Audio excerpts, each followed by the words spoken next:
Hi there, this is Chris Cartea. I thought I should just do a video because I hadn't been really doing videos very much lately. I haven't done one in almost like 3 weeks, so I might as well give you an update. Now, this is not the end. Owl Ranch will be back. I'll be back to my same old dishing it out and putting it all together, as I always do. That's me. It's just been a really hard time this last few months for me, and I'll tell you why. One, a lot of this YouTube stuff. I'm really glad now the content really says, okay, so we want to know if if your content is for kids specifically or not for kids specifically. Originally it was, is this kid friendly or not kid friendly? But I guess they had changed it, which I think is really cool. But it was just depressing. Also, the older you get, the harder birthdays get. But I guess the real reason for the video today is I can still hear the helicopters outside. You know why I still hear helicopters outside at 5:45 at night? I'm not going to draw you a map of exactly where I live. There have been, YouTube personality or two that have come by my house, so they kind of know where I live. But I live up in Santa Clarita, as you know. Usually I have to drive 50, 60 miles to go to a meet. And there just hasn't been a lot of activity, not just in the Nerf, but me as well. And I guess around my birthday I got really depressed. And you guys know, if you don't know, I live about a mile away from Saugus High. A mile, literally a mile, maybe 3/4 of a mile, very close. I'm not going to say exactly where I live because, well, okay, that's not cool. But let's just say this whole thing hits home. How home? Okay, when I go and get groceries over at the supermarket, I literally drive down the hill, down the street, supermarket, right? When I go to Vincenzo's Pizza, it's the same road, but a little farther. When I go to get Numero Uno pizza, because I like to mix pizzas, because, I eat mostly pizza, I'm going the other way to San Fernando Road and getting Numero Uno. So, every time I go out, just about going that direction, yeah, I'm going by that school. I may be a block up from Centurion Way. Oh, that sounded weird. Block up from Centurion Way. But I am literally going up that school. And this morning I got up. I was doing my rounds. Okay, how am I doing on Toon Blast? Because I was in the star tournament for that. I was in second place at the moment. And, the usual stuff where I'm looking up YouTube and I'm looking up Facebook, and I'm looking at my emails and flashing news. Schoolyard shooting at Santa Clarita. 1 dead, 5 injured. What? I immediately just got up, threw on my boxers, threw on my shorts, went and told my parents, hey, what are you doing? They're already watching the news. They're already watching the TV, and there it is. And man, it's really, it hits home. Because it's like, I didn't go to Saugus High. I graduated from Hart High.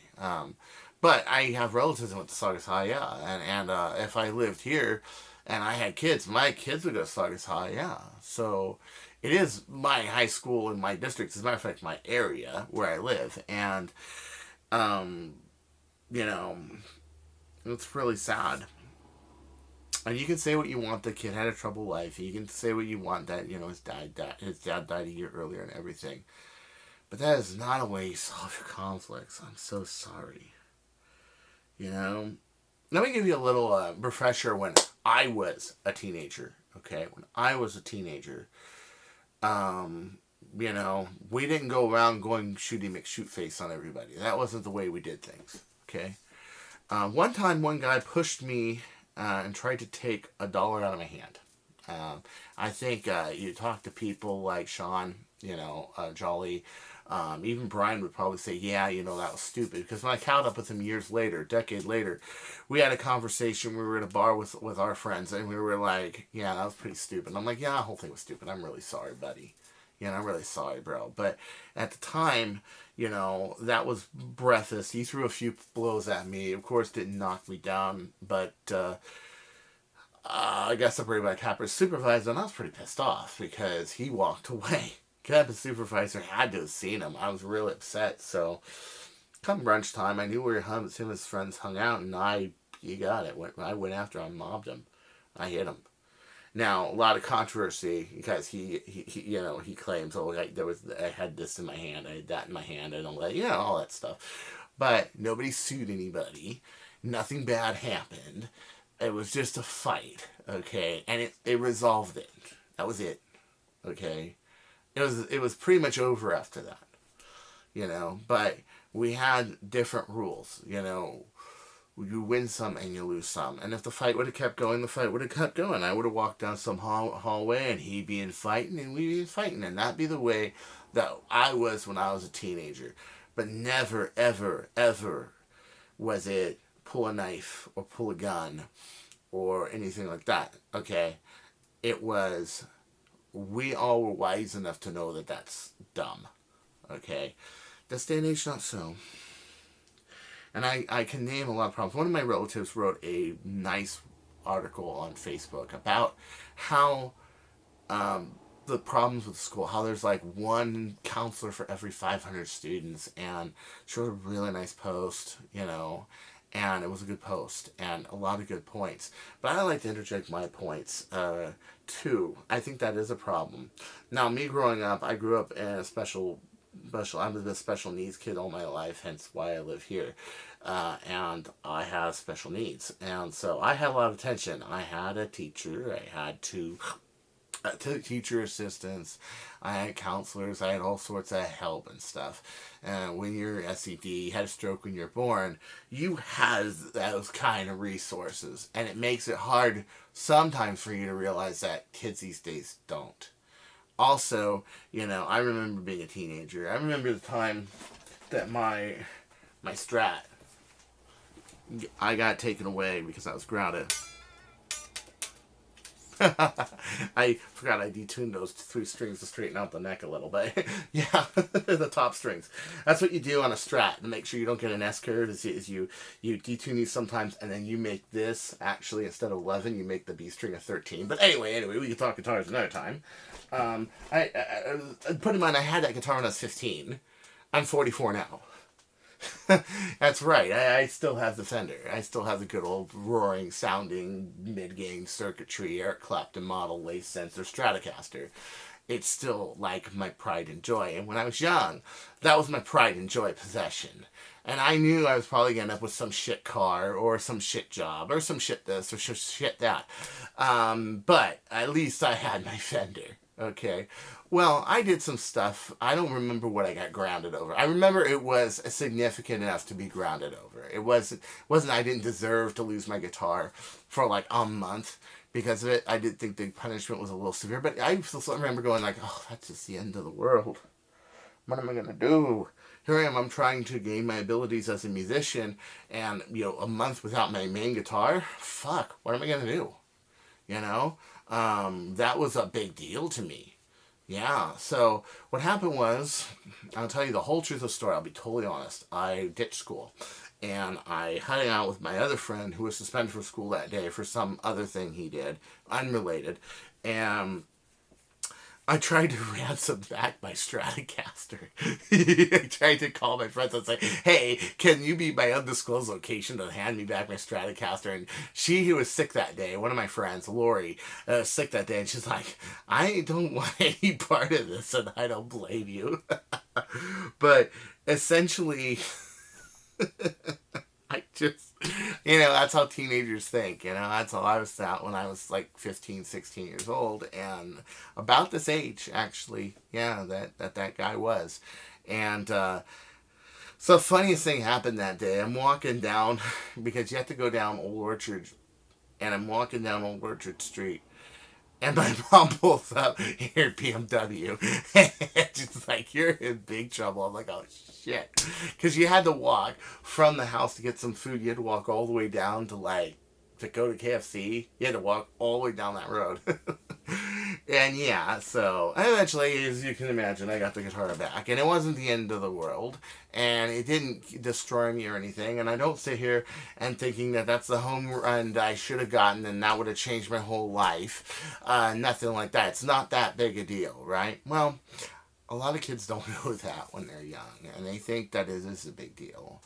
And And in a world where we live in two-income families, divorced families, we have kids that are widowed, their father's gone, their mother's gone, such as in this case. Um, you have a lot of social problems and things that are new issues. The world spins and turns, and we see new issues every day. You see it every day, with women's rights, LGBTQ rights, transgender rights, all sorts of things you would have never heard of in the 90s. And you're going to hear that next generation. You're going to hear a whole nother list of things. Before that, it was civil rights. It was the right for black men to vote. It was the right for black men to be free. Hallelujah. Hallelujah. About time, man. About time. And we're still dealing with the meltdown from that. But it's coming together. It is. But every generation has those challenges. And I really think that this generation doesn't really have the kind of parental support or focus that it had that generation. And it's not the parents' fault entirely. It's not the kids' fault entirely. But let's put it this way. I see a school shooting or any school shooting, and I mean anywhere, and I take them all to heart. Because it really is like people resorting to bad ideas when there is a better idea out there to work on it. Look at the 60s, for example. You had bad ideas and good ideas. You had ideas like, oh, well, we shouldn't throw this rotten grocery food away in the garbage. We should take it out of the garbage and get rid of the moldy part and eat it. No, that's bad. That's wrong. But there were crazy ideas like that, dumb ideas like that, and then there were really good ideas. It was the young and the free kind of proliferating their ideas. The one thing out of the 60s that was good was those ideas. The bad thing there was no real filter for it. And that was kind of the meltdown of the 60s. And anyone wants to say Woodstock or the Drug Generation was. No. It was that there was no real... Who judges what's a good idea or not? Right. Well, I'll tell you what judges it. It's what works. Yeah, it's what works and what functions. It's not just people's opinion of what works. It's not just Saul Alinsky tactics to politics. It's not that kind of stuff. It is actually seeing it function, seeing it work, and then stepping back and observing and being proud of it. And what I can say is back then they knew how to protest and how to fight for what was right. And were they successful? Eventually. But I gotta say that this day and age, we don't have the resources of ideas and of coping. You're talking about, painful life. I had a painful life. I had a stroke when I was born. I suffer from manic depression. I'm on Social Security. My dad's shop closed in 2006, and ever since then, between volunteer work and everything, and that's all I've ever been able to do, I haven't been able to make it, and that's hard, because you want to succeed, and you want to do things, but, I had to accept the fact that I just, I have problems. I have disabilities. I've had to cope with that. And you either cope with it or you don't. But you don't see me going out there shooting people. You don't see me going out there blaming this person, blaming that person. I just seek from within. And I'm not saying that this kid had that would help, or even that particular philosophy would help his particular problem. But I am saying that the resources are no longer there. I feel that they're not there. And I feel like we're going to go through a generation where we're going to call this schoolyard shooting stuff stupid. And we're going to hopefully progress to an idea of that there are better ways to make a statement. You want to make a statement to the public? Do something. Go out there and make a Facebook page. Go out there and make a blog. Go out there and write a book. Go out there and do a YouTube channel. Go out there and find some people to play Nerf with. And yes, Nerf, we are a sport.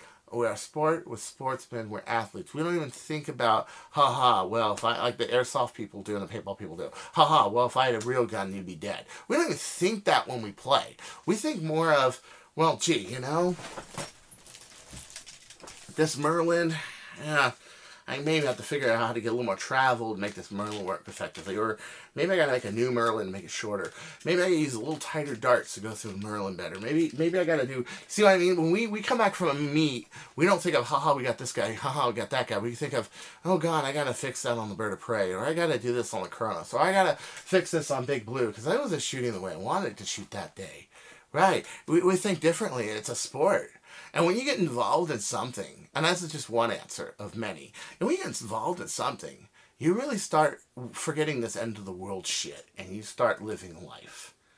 And that's my advice I can give you today, is to live life. And yes, okay, Owl Ranch is not over. I ain't going to do another Owl Ranch. I'm going to do lots of Owl Ranches. Don't worry. I am going to continue to be the news. Don't worry. But I wanted to say that too in this, because I hadn't posted a video in a while. It's not the end of the channel. I've just been, going through some just knocks lately. And I guess we all go through it. Okay? So, just, we're going to come up with an idea where the movement is going to be different one day. Instead of schoolyard shootings, instead of people getting mad and doing this kind of stuff, we're going to see people doing, I think, hopefully better things. And I think that's the answer. I really do think that's the answer. Okay? So, at any rate, I remember, and the day before, I was posting to my friends that somebody dumped a bucket of diarrhea on this girl's head in Hollywood as she was walking back to her car, getting in her car, got pulled out of her car, and then all of a sudden, shit bucket mixed shit face just dumped on her, and she's traumatized for life. Like forever. She's going to think, she's going to feel bad, and how it smelled, and how terrible it was, and how disgusted she is. She has to be tested for diseases every 3 months now, stuff like that. And that's just debasing of people. Why did this transient guy, this bum, feel like he had to debase her to feel better? And obviously he did. And it is by having better ideas and better ways that make you not think that. I mean, you look at a lot of people who have houses, cars. I know friends with Ferraris, man. I feel pretty low around them, but I still go like, you know what? I'm not jealous. I'm not envious. I feel bad that I'm never going to be able to afford a 812 Superfast like that, which is now upside down. What the hell happened? Or a 488 or anything like that. But that at least I have myself, and I have my family, and I'm happy. So, like I said, don't you go changing. I've said many times. We'll find you. And just hang in there, okay? And it's going to be unedited, everything. So, please don't bitch about the sound or the lighting or anything. I just wanted to put in my 2 cents. Alright. Good night.